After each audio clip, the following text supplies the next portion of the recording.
Hey kids, today we're gonna add some bass to this track and you're gonna have a listen, you're gonna have fun, we'll be frolicking in the fields together, we'll be jumping towards the clouds, and it'll be raining bubbles. None of that is true, but let's get started.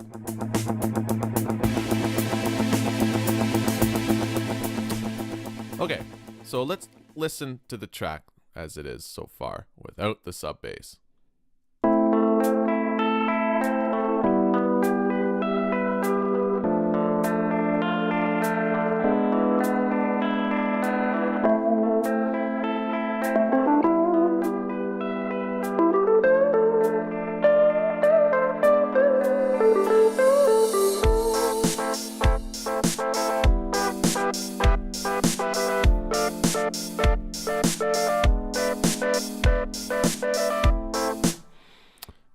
Okay, definitely need some sub bass. Here it is with what I've added today. The first thing you'll notice is that it's not mixed very well and that there's some work left to do on this sub bass. Let's have a listen.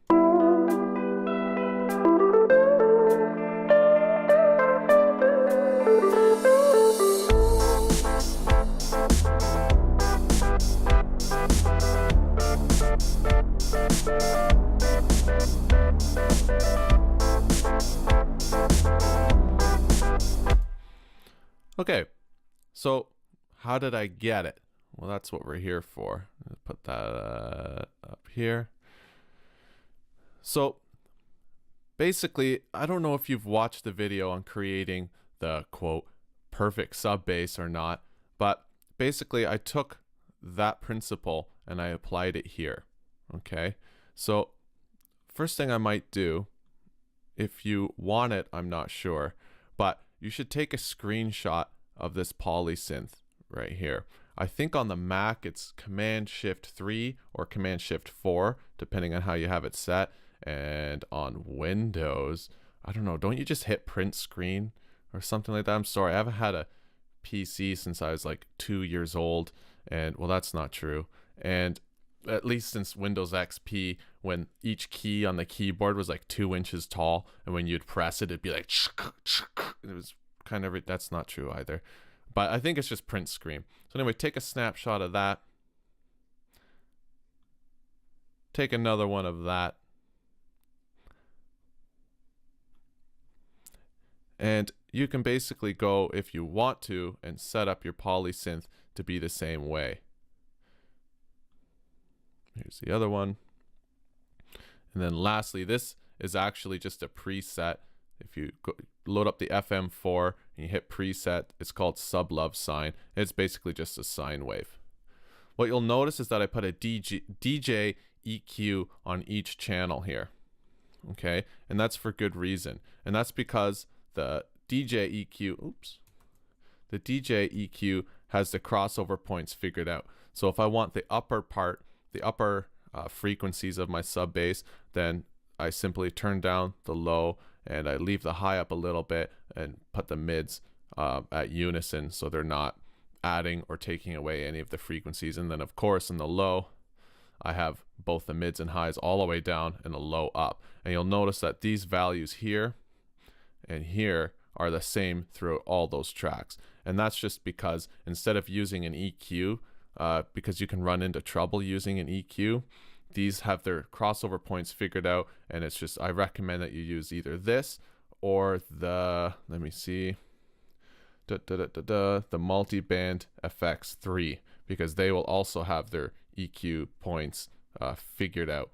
And so you can set these to whatever value you want, usually like 120 or 150 here, and then 1K-ish there.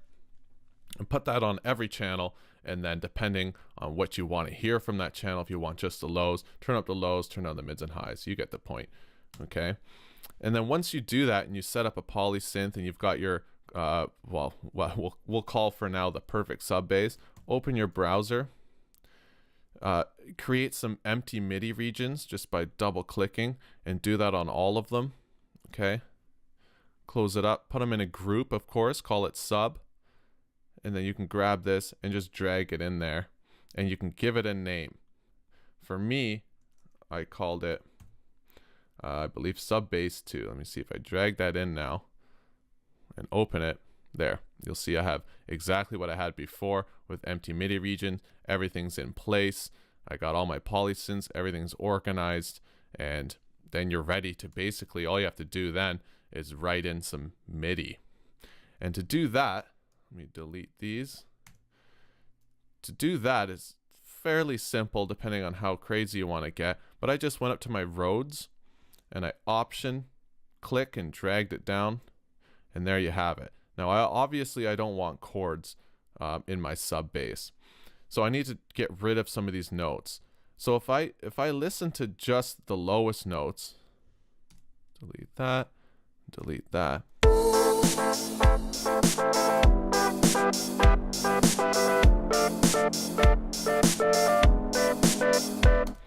That's not too bad. So why don't we start by just option clicking and dragging, clicking and dragging, clicking and dragging, so that it copies to all of them. Let's have a listen.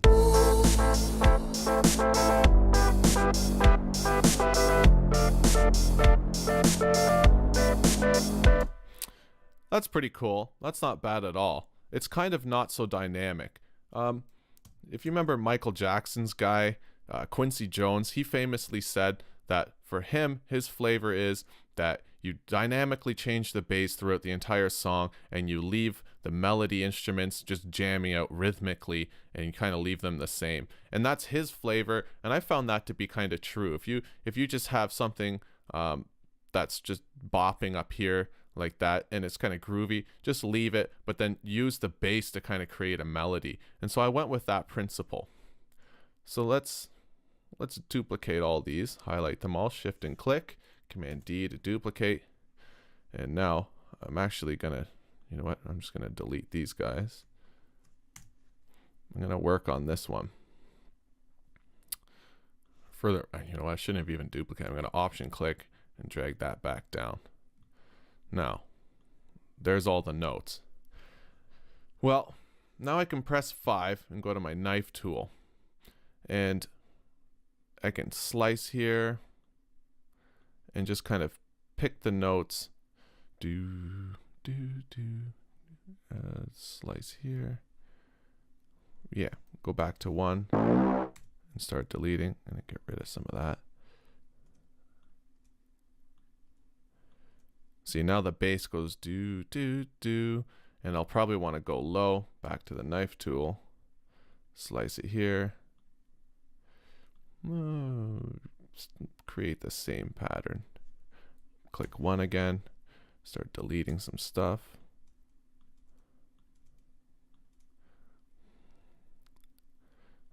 Let's see, let's have a listen.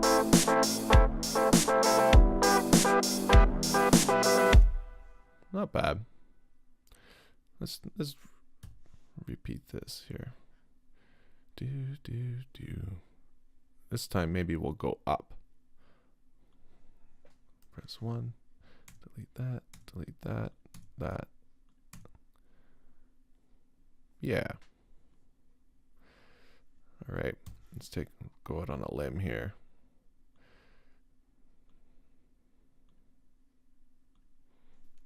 Press 1 again, delete some of this.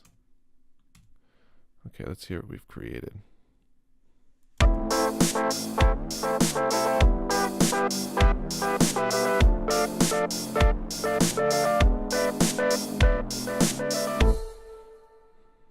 Not bad.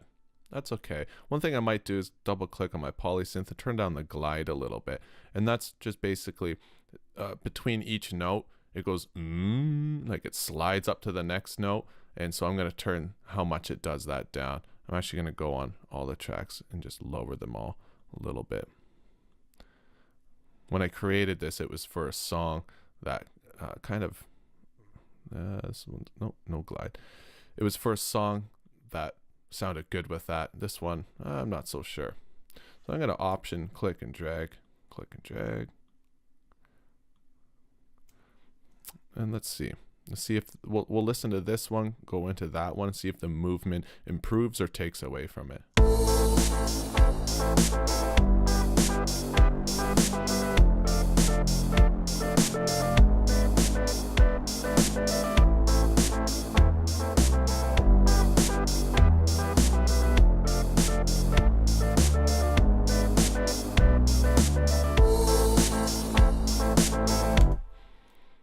Not bad. Not bad. We can stick with that for now. Yeah, let's stick with that. You know what I thought was cool? There's this one note right there. Let me zoom in. Right here. I'm going to press shift so that I'm not clicking on a grid. And just separate it by pressing Command E. And I'm going to option click this and bring it out. And I'm going to put it there again because it sounded kind of groovy. I'm going to press shift again, grab this and drag it right to there. You know, bring it to the next grid.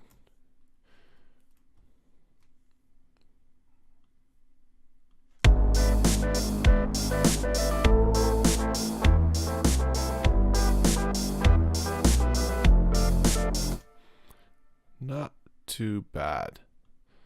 Oh wait, first of all, this has got to go into there. And it needs to be colored that. Yes.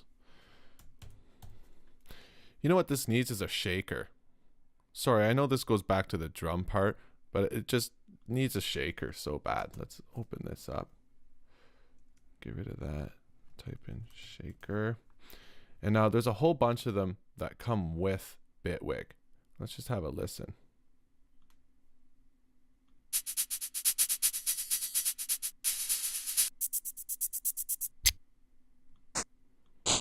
I kind of want to loop.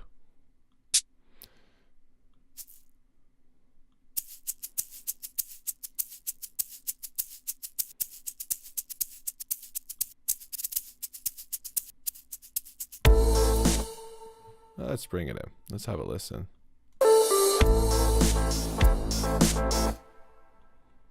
That's strange, isn't it?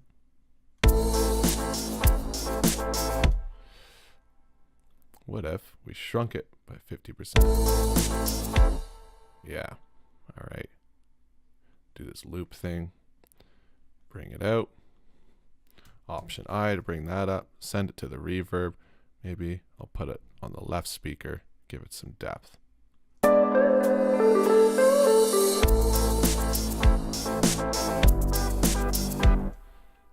I made a stupid mistake.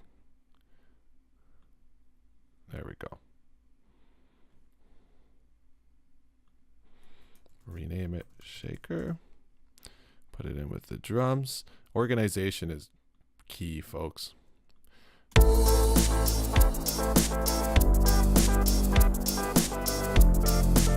That's a little awkward. Whatever.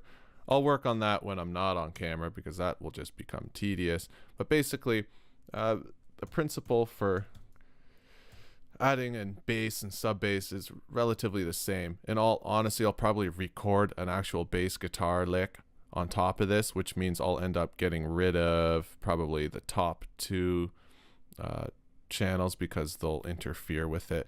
But we'll just see how that goes. And the process for doing that is the same as recording guitar. You want to make sure that you're not clipping. You want to set your buffer size a little bit low. And you don't want to have any effects on it. And tune the damn instrument, okay? All right, guys, that's basically it. Let me think. Is there anything else that I can tell you about? I don't think so. All right, guys. That's it. I'll see you next time, and by then I'll have a little more stuff on here, and then we'll get into mixing and fixing a few odd things, make the song a little more interesting. Maybe we'll play with this pad. Okay? Go watch the video on making the perfect sub bass, and remember to save it inside your browser. All right, kids. Talk soon.